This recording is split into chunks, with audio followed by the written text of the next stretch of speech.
Good day everyone, I am Kyle Roberto from the Philippines and I'm here to present my project under the realm of computational material sciences.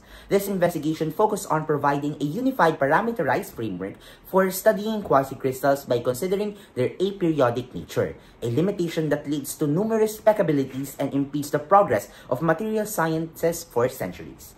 What I did was I provided a tunable framework for reproducing quasicrystals.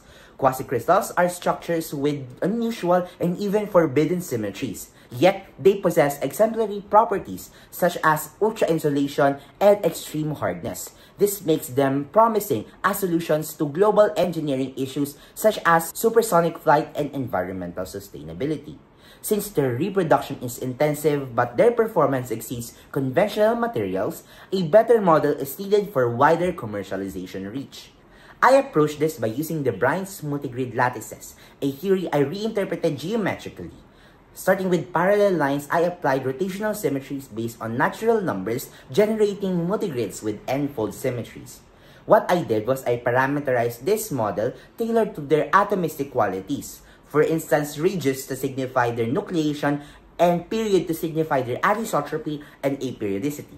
Through this, I demonstrated that both geometric and physical equivalence exist between properties of crystals and quasicrystals. Using these parameters, I was able to calculate that the quasicrystals can achieve a packing efficiency of 94.36%, surpassing the 74% of that to crystals.